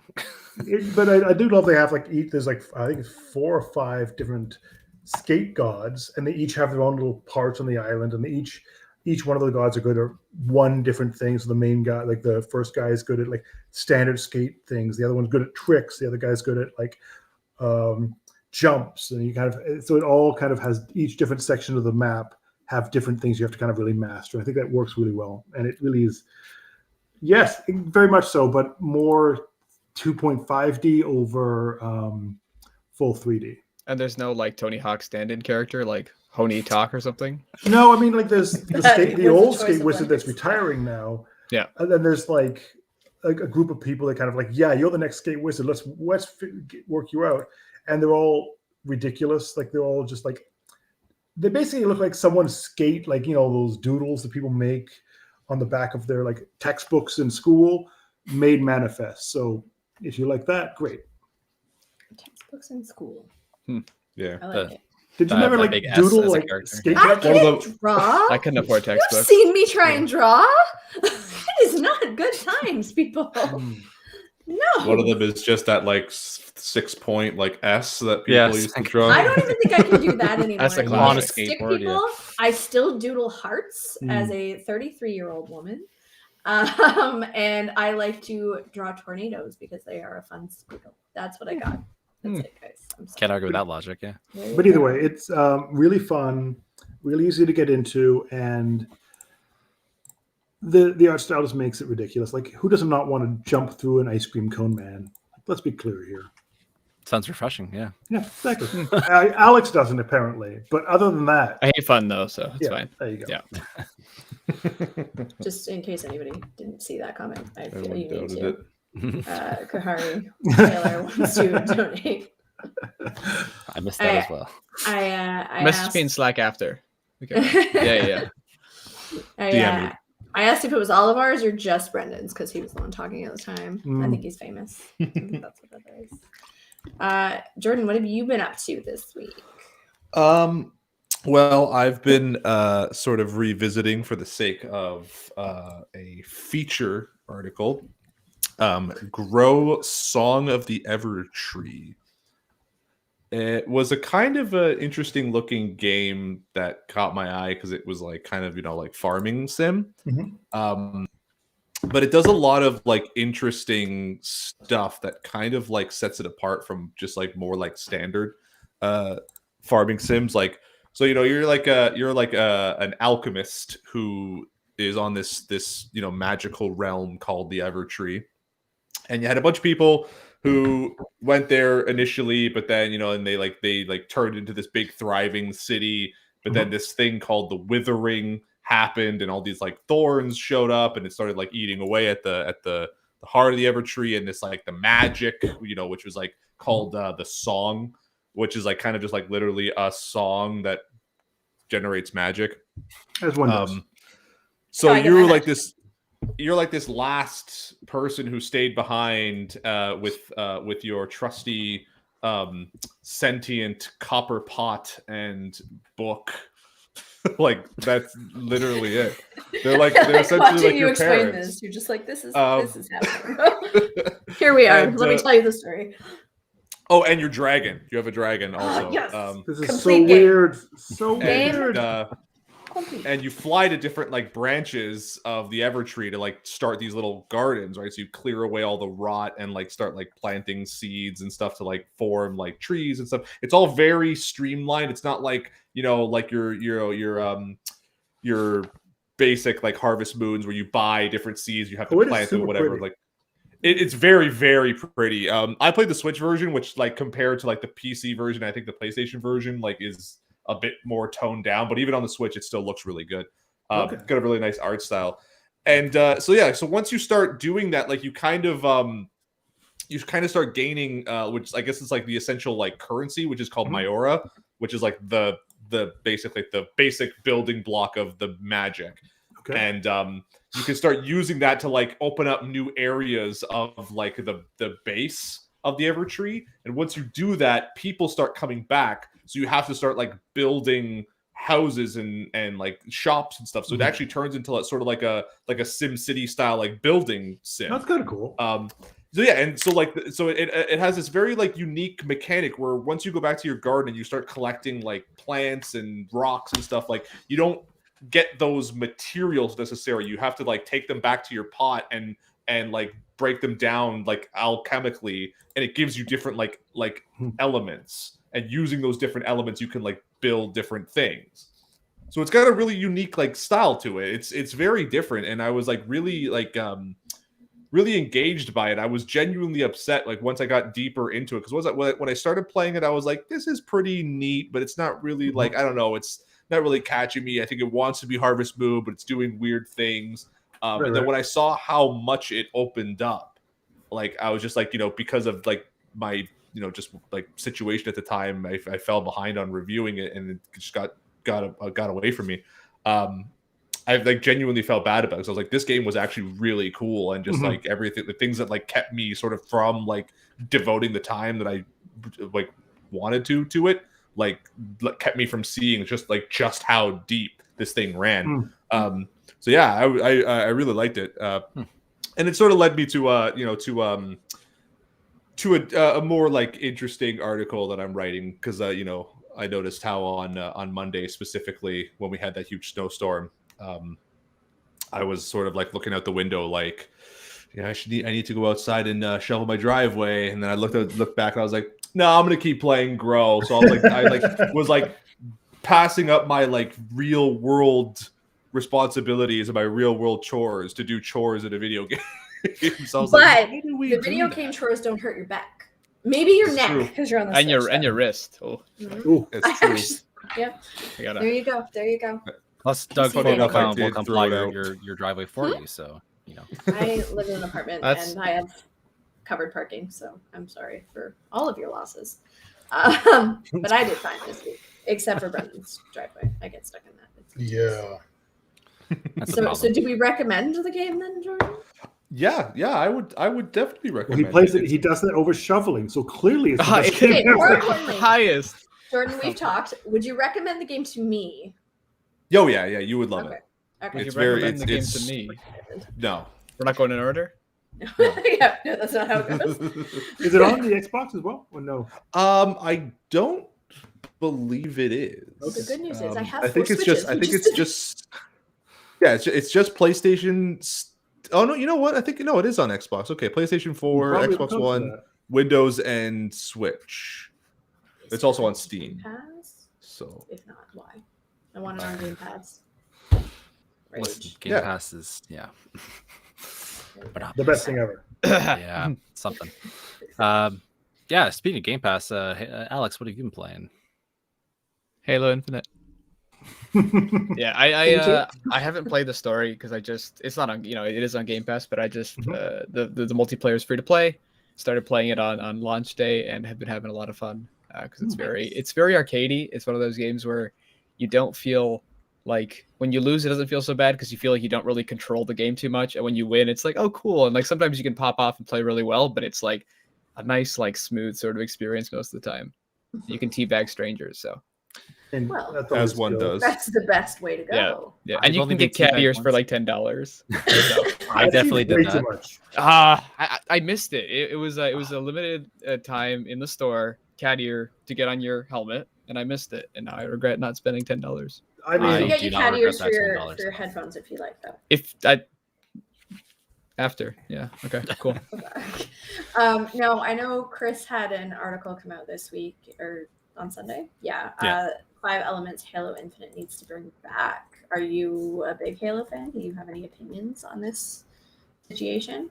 Do you want to bring anything back, Alex? Oh, this is my first Halo game that I've actually like played on my own instead of Hmm. like, I have friends who grew up on their Xboxes playing, and whenever I played with them, they destroy me, and I was like, someday I'll This game get my sucks. own Halo game I'll be good at. Hasn't happened yet, but it's enjoyable. So I agree with all of Chris's points, though. He's very, very smart. Yes. The old, Everything the Chris old says, tactical yes. crouch. Tactical crouching. I can honestly say I've only seen teabagging happen once, and that was today, and it was Mhm. really insulting. It's Today cool was the day. because you can go invisible, but people can still kind of see you, and then you can tactical crouch on them. So like, it's like the ultimate. See, Yeah. again, And then you like, turn got it your off. Halo people, you've got the teabagging, but my life in Fortnite is all the human centipeding when you're knocked. No? All right, sorry. No, Oh. no, Quads. can't say I've seen that happen. Ooh. I mean, speaking of Fortnite, I think it is kind of weird that Thank like God you said Halo that. Infinite Speaking of Fortnite, Speaking of You human wanna go the other way? centipede, missed Speaking of the human boat centipede, on. you know. Well, took yeah, my you breath know. away for a second. Well, because again, like it went free to play, it adopted a battle pass, but it didn't bring in like emotes and all those other things that like those kinds of games have. So like, it seems like they kind of missed the boat on seeing like a Master Chief doing the like. oh, Halo has Wait a emotes. dance. Well, it has more like a before game, after game. Well, yeah, no, stuff like goes in in it, game. yeah. stuff. The best thing was when I purchased the cat ears. Went to my first game wearing them, and my Spartan was just like, "Yeah, You got your cat ears Yeah, on. Currently, suppose. they do free battle passes, so you can like play to earn. Ooh, that's a weird word sentence. But the current one, it's like a cyberpunk mohawk that's like a hologram, and it like goes up and down, and it's all pink and blue. So Oh, I like that. yeah, That someday. might sway me. Attrition is terrible, Kari. Oh, Kari. Kari. I've never said your name out loud. I've seen it in Slack a Oh, lot. So I'm sure. Oh, I just if you want to phonetically put it out, or don't. But, or don't. Kahari. Yeah, attrition is just such a. Ooh, feelings. We have feelings. No. See, I enjoyed playing it today actually, but I was also getting matched up with good teams. Chris, did you just happen to experience everything today? 'Cause you're No, it's just I did that totally today. coincidental. Totally coincidental. I played like 3 or 4 rounds of that attrition today, and when I had a good team or like a solid, basic, decent team, that knew what they were doing, it was pretty fun. But there was one round where I got where I saw the teabagging and my corpse desecrated. Did it Sorry, hurt your because heart? reasons. Do you need a hug? Yeah, no. Then I was like, okay, well, this mode sucks, but This game's crap. it's garbage. You're on noobs. Destiny. Yeah, no, it's a fun concept. Definitely something I'd play more of if it stays around. But I don't think I enjoyed it quite as much as the Fiesta one when they did that for the Tenray event 2 weeks ago. And attrition we haven't said, but it's like your whole team gets 8 lives to work with. So like one person could die 8 times or whatever, and then once those 8 lives are gone, if you get knocked down or shot down, you're dead, and then players can pick you up. So it like kind of turns to that Fortnite, Apex kind of thing. But from my experience, it's very much like, yep, your team gets destroyed, and then destroyed and destroyed. It's a 2-round thing. So Are you guys playing with like people on a team? I don't know if it's a squad or whatever. Yeah, like I played with like 3 other friends on my team, so maybe I'd be matched up with people who are better than us. But it was just that I don't know. How many people on our team in Halo? Just depends on the in the game regular, but there's bigger ones. Yeah, see, what kind of sold me on it was playing it with a friend one time, and since then I've been playing it solo just because I can't match up with them all the time. Adult lives and kids and things like that. But but like that's what got me kind of catching the bug for this to an extent. Like that's what I used to think about Halo back in the day. Like when Halo 3 came out, I was matching games with friends around the world and like trying to find the skulls and all the maps and stuff like that. So they kind of reignited a bit of that spark. But now I just want that samurai armor. So that's my big motivation. My motivation. Yeah. All right. Good times. Hating it. Yeah, we kind of transitioned into like the general play thing. So I'll throw this out. This game that I don't know if anyone's heard of this one, but I'm playing Mario Kart 8 Deluxe a lot this week. What? Bad game. Because my son loves the little Hot Wheel cars, and he goes like, "Watch Mario Kart." Oh. Okay, I'll play Mario Kart for you. Oh. One I'll person. take one for the team. And he's picking. Feel free to drive. He's like, "Oh, pick bot. Pick bot. Bowser. Yeah, bot. Yeah. Yeah. Why don't you understand what I'm Bowser saying? sucks. I know Bowser sucks. But no, I was playing it a lot this week and kind of thinking to myself, this really is a really well done game, really well done product. Like, it was good on the Wii U, but like just picking up on the Switch too is just really, really solid experience. And I was kind of just reflecting on how it deserves to be as highly selling as it is. Like it's still the top Switch game ever. You still can't find it in my city anyways. Like I've known people trying to find copies of it, and it's sold out everywhere, and it's brand new. Or so like it's the farthest thing from brand new on the Switch. Like it's a launch title for the Switch. I can't drive in games. It doesn't matter if it's Mario Kart. It doesn't matter if it's in Mario Party. It doesn't matter if it's Forza. It doesn't matter if it's Fortnite. Can't do it. I crash into literally everything. Driving kind of sucks in Fortnite. I promise I can drive in real life. My 6-year-old could beat me in Mario Kart. You reviewed a real ass car. Yeah. Well, I participated. Yeah, a really big car. But yeah, no, I can't drive in video games though. That is not my department. No dice. No dice.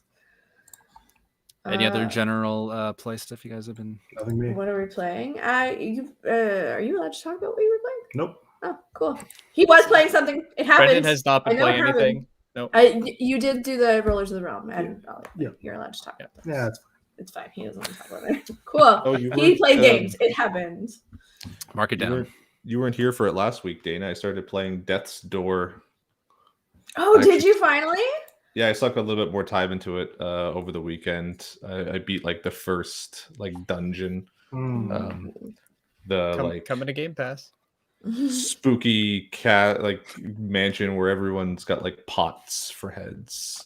Okay, and are you like this was hyped up a lot before you got into it? So how are you feeling? No, you know what? It's really good. Like it reminds me a lot of like Hyper Light Drifter and kind of like Zelda-ish. It's a little bit more unforgiving than Hyper Light, just because you don't really have like usable health replenishments. You start the game, you get like 4 health ticks, and you have to sort of like go like whatever area you're in. There's like pots where you can, if you find these seeds, you can plant the seeds, and then like once they're planted, you can like use the flower to give you health back. But then once it's there, it's like gone until you die, and you have to like restart the whole level again. So it's like it's kind of interesting that way in the way it sort of adds a difficulty to it, but like I don't know. It just it feels like there's a lot of ways where you can kind of get like stuck in a situation, and then it's just like you'll go into a room where it spawns like 9 enemies, and you like have this big battle. As what happened to me, and then I went to this other room where there was like this sort of like mini boss, and I didn't realize I wasn't sure if he was just like an NPC or like if he was going to become an enemy, and I had 1 piece of health to fight him with, so I was kind of just like what the heck? Fine. Like. So of course I died. I had to come back, and then all the enemies are like reset. And supposed to be a med kit before you walk into like that's how you know. That's how you know that you're screwed. And where they actually put the like next pot was like so ridiculously out of the way. Like it was a little annoying. But I mean, all in all, like it's really fun. Great sense of style. Great soundtrack. Really tight controls. Yeah, like for everything it does. Like the things that it does kind of wrong that annoy me, it does like 9 things right, so I can't get mad at it. Awesome. Nice. Kahari says it's such a good game. It will destroy you, but then you'll see your enemy's tells and you'll get it. Yeah, no, it's not like too. I think I would maybe go so far to say that like it's like Hyper Light Drifter was probably more tricky than this, but like. Its difficulty, like again, it comes from like sort of like different things. Cool. I dig it. Yeah. What else? I think Alex said he was playing Halo. You're playing. He was playing Kylie Rae Jepsen at some point. Oh yeah. I got a record player, so I've been playing. I got a Carly Rae Jepsen record. Go Canada. Best pop star on the planet. I mean, she reinvents herself numerous times, so I have to give her credit. Have you guys ever seen those, like, they compare actors, singers, whatever, that are the same age, and it, like, blows your mind? I think it's, like, Carly Rae Jepsen and Adele are the same age. Yeah. No, I think Carly Rae Jepsen's older than Adele. Yeah, something like that. Remember, folks, don't compare yourself to other people. Well, you want to know what's crazy that I found out? Yes. I'm the same age as Brie Larson. That doesn't surprise me. It surprised the hell out of me. I mean, you do look older, but that's fair. What hurts my heart is when I'm like, oh, Tom Holland, he's super successful and great. And I'm like, oh, he's 12. Sorry, I'll just I'll go. No, he's older. He's 13. Yeah. 12 and a half, guys. He's a full teenager. Did we decide that I'm allowed to say whatever? I'd say not, just a safety. Like literally were like pumping me up to talk about it before we left. That's rude. I am playing something top secret, and I will be able to talk to you about it after the middle of February. You can middle say of February. That's what time. So if you don't say what you're playing, you can say whether you're liking it or not, though, right? That's true, I guess. Yeah. I think I am. It is not a small game, so it is taking some time, and it's good. It's interesting. Some quests are tedious, but that's so. Can you give us a thing like it's like it rhymes with like blooper Mario? No, we're breaking it rhymes with embargo. Is that the word? No, yeah. she gave impressions, so now she can't. Now I can't say anything. Actually, I believe Miscast Joe in the chat has the correct answer. The Smurfs, Gargamel's Revenge. Underrated. It rhymes with our movie of the year, our game of the year, our album of the year. Whatever that is. Whatever. There's a Smurfs game on PS5. Do you guys know that? That makes me sad. It's depressing. Can you wrap up before I learn about any more Smurf games? Well, unfortunately, our next segment is a deep dive into the history of Smurfs games. So, and you can never leave. Yeah, that's a 3-hour podcast. I haven't played yet, and Jordan, you've been sending me some messages about it. I haven't played Fortnite since the update. Now I called. I know I'm busy with this mystery that is going to take me another month to do. But yeah, I know they brought back Tilted. Which kind of still sucks. Yeah, I mean, if you want to make it to top 10, just go anywhere that is not Tilted. Yeah. And like wait a minute, and you'll be fine. Oh my god! I had the best game earlier today because like I got down to the last 2. I'm gonna make you play, Brendan. It was me. It was literally me against this one of those a-holes who like thinks that they are like the god of building. So like I would shoot him once, and then like all of a sudden this like crazy tower goes up.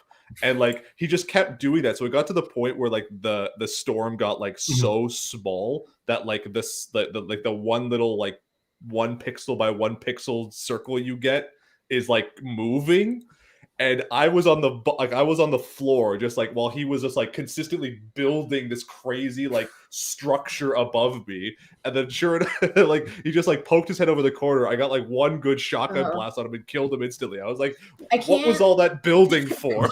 I can't build with crap, and I play with, I believe, somebody in the stream, Optimal Push, and he builds like nobody's business. So as soon as I get into a fight with one of those people, you can watch me physically, like in person, just. It's just I don't know. It annoys Are we me. done? Like, okay, he's over it now. I'm gonna just climb up there now, or I'll just be at the bottom hacking it because I cannot. It annoys me so much because I was just like, oh my god. I was like, what was all of that worth when literally the guy who just like ran around on the floor saw you for half a second and blew your head off? Yeah, I hope you know you are bad and you should feel bad. And what are the new... What? I was out and I had the victory crown on me at the time, so I got the little number 2 on my emote now. I think I have a number 9 on that now. How do you have? Wow. I don't completely suck. Well, I mean, I don't play squads. I only ever play solo, so it's a lot easier to get knocked out. And if you go through my wins, I probably have like 1 solo win just because I wanted that freaking umbrella, and then I've moved on from there. I have like 0 squad wins. Squads is the way to go, I think. But I think I have like maybe 1 or 2 duo wins. Yeah, I do duos and trios, and then when my kid's conscious, we play squads. Speaking of Fortnite, though, let us know if you want to see us play Fortnite on this channel. These channels, we could do that. That's something we do these days. But and Brendan will participate. That won't happen. I get my way. What if we get like enough likes on the videos? If enough likes, sure. 1,000 likes of the video, I will play Fortnite. There you go. Heard it right there. Let's make it happen. Twitch doesn't have likes, but let's do it. Yeah. Likes are. I'm thinking of our YouTube. It is also on YouTube, so there you go. We're multi-platform. There you go. Worldwide. But that's. I think that's gonna do it for us this week. If you'd like to read more on these topics, not the CGM Among Us talked about in the chat there. More on these news topics we discussed at the top of the show and more, you can find full coverage at cgmagonline.com. Be sure to follow CG Magazine on all the socials. Just search for CG Mag, you'll find us. And if you have any questions or comments, please send them to podcast@cgmagonline.com and we'll answer them on the show. Alex, thanks for joining us again. Where can people catch you?